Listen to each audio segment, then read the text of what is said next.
মুকালমুৱা মহকুমা অসামৰিক চিকিৎসালয়খনৰ যিগৰাকী SDM যিগৰাকী ভাৰপ্ৰাপ্ত বিষয়া তেখেতে চাৰিটা বজাত 4:30 বজাত তেখেতে আমাৰ ইয়াৰ পৰা গুচি যায় তেখেতৰ চৰকাৰী আৱাসগৃহ আছে ইয়াতে কিন্তু তেখেতে কোনো ৰাতি ইয়াত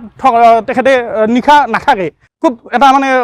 অসুবিধাৰ কথা তেখেতে ঘৰত যোৱাৰ যদি কথা চিন্তা কৰি থাকে অনবৰতে তেখেতে যদি নিজৰ ঘৰখনৰ কথা চিন্তা কৰি থাকে এই মেডিকেলখনৰ যিটো আজি স্বৰূপ এইটো মানে খুব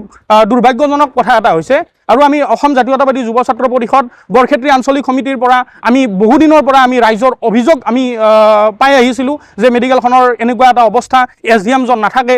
আবেলি 4:30 বজাতে নিজ গৃহ হাজত বোধহয় তেখেতৰ নিজৰ ঘৰ আৰু তেখেতে প্ৰতিদিনে এই হাজলৈকে গুচি যায় গতিকে ইয়াত কি হৈ আছে ইমান কেইগৰাকী বেমাৰী পেচেণ্ট ইমান কেইগৰাকী পেচেণ্ট আছে আমি প্ৰত্যক্ষ কৰিলোঁ কিন্তু সেই পেচেণ্টসকল বেমাৰীসকল ৰোগীসকলৰ কি অৱস্থা কি খবৰ এইটো খবৰ লোৱাৰ কাৰণে তেখেত কিন্তু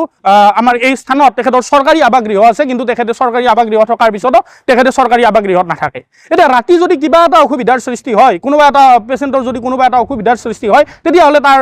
দায়িত্ব কোনে ল'ব আমি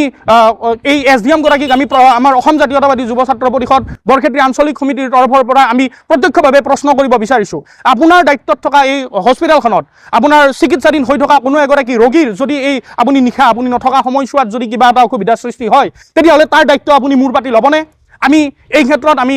আমাৰ নলবাৰী জিলাৰ উপায়ুক্ত মহোদয় আমি আমাৰ অসম চৰকাৰৰ বিভাগীয় স্বাস্থ্য মন্ত্ৰীলৈকে আমি স্মাৰক পত্ৰ প্ৰেৰণ কৰিম আৰু আমি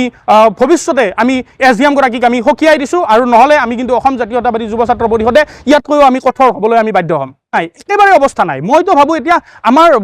চিকিৎসালয়লৈ আমি আহোঁ আমাৰ ৰোগ নিৰাময়ৰ কাৰণে মোৰতো এতিয়া এনেকুৱা অৱস্থা হৈছে আমি আহি পেলাই এনেকুৱা এটা সেই হৈছে আমি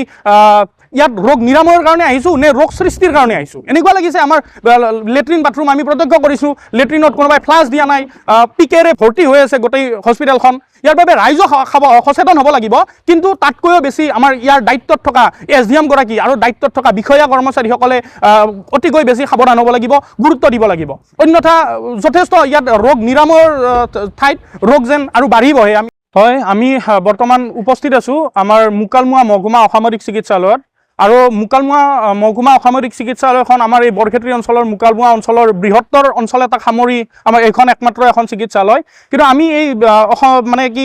অসামৰিক চিকিৎসালয়খনৰ যিটো পয়া লগা স্বৰূপ আমি দেখা পাইছোঁ সেইটো দেখি আমি খুবেই দুখজনক আচলতে আমি খুব দুৰ্ভাগ্যজনক আমাৰ মেডিকেলখনৰ বাথৰুম লেট্ৰিনৰ কোনো ধৰণৰ শৌচালয়ৰ কোনো ধৰণৰ অৱস্থা নাই একেবাৰে লেতেৰা আপোনালোকে দেখিবলৈ পাইছে একেবাৰে লেতেৰা সদৃশ পৰিস্থিতি পৰিৱেশ চাৰিওফালে আমাৰ পৰিৱেশটোও গোটেইখিনি একেবাৰে লেতেৰা এই বৰ্তমান সময়ত আমাৰ এই অঞ্চলত কাৰেণ্ট নাই আৰু কাৰেণ্ট নোহোৱা সময়খিনিত বৰ্তমান কোনো ফেনৰ ব্যৱস্থা নাই খুব দুই এটা ঠাইত মাত্ৰ দুই এটা বাল্ব জ্বলি আছে এইটো মানে খুব দুৰ্ভাগ্যজনক এটা কথা আৰু আমি খুব দুখৰ কথা এইটোৱে যে আমাৰ